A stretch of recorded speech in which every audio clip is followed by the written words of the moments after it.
पंतप्रधान नरेंद्रभाई मोदींच्या नेतृत्वामध्ये आता आपल्या सगळ्यांनी टीव्हीवर पाहिलं असेल, बिहारमध्ये दणदणीत असा विजय भारतीय जनता पार्टीला आणि एनडीएला मिळालेला आहे। देशाच्या पंतप्रधानांच्या कार्यपद्धतीवर परत एकदा या देशातल्या जनतेने जो विश्वास टाकलाय, बिहारच्या जनतेने जे भरभरून यश 88 इतक्या जागा बिहारमध्ये भारतीय जनता पार्टीला मिळालेल्या आहेत।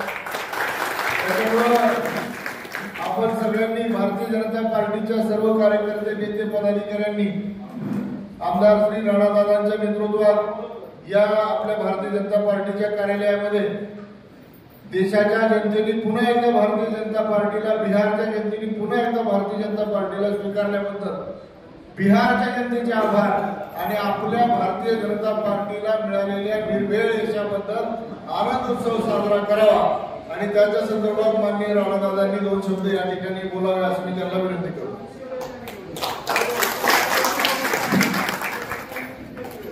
आताच आपण सर्वांनी एकत्रित येऊन ज्या आपल्या शहरातील माता भगिनी आहेत त्यांचा जाहीर असा, अधिकृत असा भारतीय जनता पार्टीमध्ये प्रवेश घेतलेला आहे।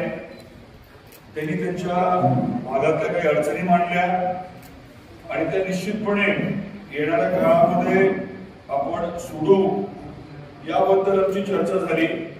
त्यांना मी एकच विनंती केली की जे काही अडचणी आहेत, जे काही ठरलंय त्या बाबतीत त्यांचा पाठपुरावा असायला हवा। पाठपुरावा केला तर प्रत्येक विषय मार्गी लावण्याची जबाबदारी आपण घेतलेली आहे।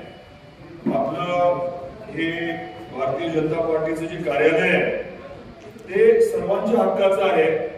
आपण परिवार म्हणून, कुटुंब म्हणून एकत्र इथे काम करतो आणि जो कोणी अडचणीत असेल, जो कोणी व्यथा घेऊन आपल्यापर्यंत येईल, त्याची अडचण दूर करणं हा आपला खरा धर्म आहे आणि इथे आपण आल्यानंतर निश्चित आपल्याला न्याय मिळेल।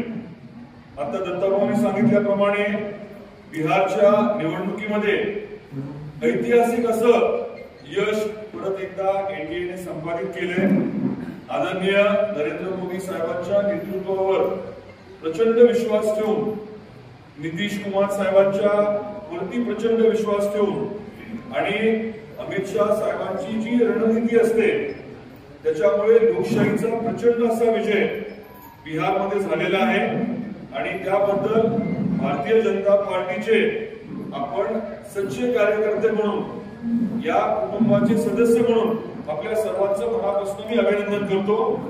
आपल्या सर्वांच्या आदरणीय मोदी साहेब, आदरणीय शाह साहेब, आदरणीय नितीश कुमार साहेब आणि या पूर्ण प्रक्रियेमध्ये काम करणारे सर्व नेते, कार्यकर्ते आणि सगळ्यात महत्वाचं म्हणजे बिहारच्या जनतेचे मी मनापासून आभार व्यक्त करेन। कारण देश कुठे चाललाय, देशाला ताकदीने पुढे कोण नेत आहे, विकासाची घोडदौड जी आहे ती भारतीय जनता पार्टीच्या माध्यमातून, मोदी साहेबांच्या माध्यमातून जी चालू आहे त्याला अधिकचं पाठबळ बिहारच्या जनतेने दिलंय। त्याच्यामुळे त्यांचे देखील मी मनापासून अभिनंदन करतो, आभार मानतो आणि आता आपल्या जबाबदारीची आपल्याला जाणीव करून देतो। एवढं चांगलं यश संपादित केल्यानंतर जनता, नागरिक आपल्याकडे अजून अधिक एका वेगळ्या नजरेने, अपेक्षेने बघतायत। धाराशिव शहराचा चेहरा मोहरा बदलण्याचा आपण पण स्वीकारलेला आहे। आपण ठरवलंय की आपल्या शहरामध्ये दररोज पाणी येणार, 24 तास पाणी उपलब्ध होणार, आपले रस्ते सगळे व्यवस्थित करणार, नाली, लाईटचा विषय सगळं व्यवस्थित करणार। त्याच्या पलीकडे जाऊन कौडगावची आपली एमआयडीसी, वडगावची आपली एमआयडीसी, इथे उद्योग आणून, प्रचंड संख्येने उद्योग आणून आपण ठरवलंय की हाताला काम द्यायचं। आपल्या धाराशिव मधल्या मुलांना, मुलींना ज्यांना स्वतःचा उद्योग व्यवसाय करायचा आहे त्यांना कर्ज मिळवून देणं, अनुदान मिळवून देणं ही देखील आपली मोठी जबाबदारी आहे। आपल्या शहरात 500 खाटांचे 2 नवीन दवाखाने आपण करतोय।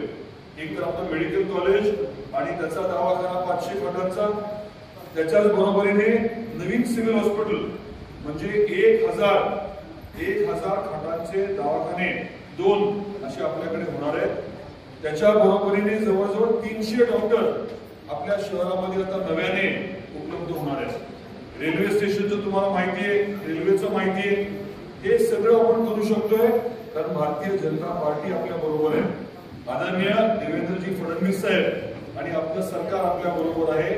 शिंदे साहेब, अजित पवार साहेब आपल्या बरोबर आहे.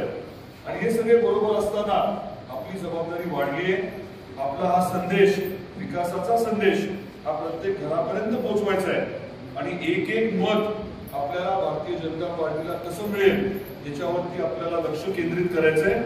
आणि निवडणुकीच्या नंतर जो शब्द आपण दिलाय की विकासाची घोडदौड जी आहे ती आपल्याला पूर्ण ताकदीने पुढे न्यायची आहे आणि प्रत्येकाचं जे म्हणणं आहे, अपेक्षा ज्या आहेत त्या पूर्ण करण्यासाठी प्रामाणिक काम करायचं आहे. अधिक आपला वेळ न घेता परत एकदा आपल्या सर्वांचं मी मनापासून स्वागत करतो आणि तुम्ही सर्वांनी मिळून, आपण सर्वांनी मिळून धाराशिवच्या या निवडणुकीमध्ये अशाच प्रकारचा ऐतिहासिक विजय मिळवायचाच, बरोबर आहे, मिळवायचा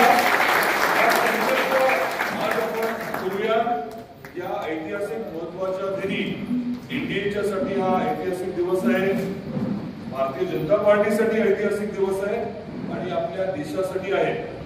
कारण लोक हे विरोधक जे आहेत ते खोटं नाटक सारखं बोलतात, मोठी चपळाट त्यांना बसलेली आहे आणि बाकीचं काही न बोलता आपल्या धाराशिवचा चेहरा मला बदलण्यासाठी तुम्हाला बळा अजून बळ मिळालं नाही. आपल्याला रिझल्ट मिळाल्यानंतर प्रत्येकाला अजून ऊर्जा उर्मी निश्चित आलेली आहे आणि ते मतदानाच्या माध्यमातून 3 तारखेला दाखवण्याची जबाबदारी आता आपली वाढलेली आहे. त्यापेक्षा अधिक न बोलता परत एकदा आपल्या सर्वांचं मनापासून अभिनंदन करतो, स्वागत करतो आणि मी थांबतो. जय हिंद, जय महाराष्ट्र.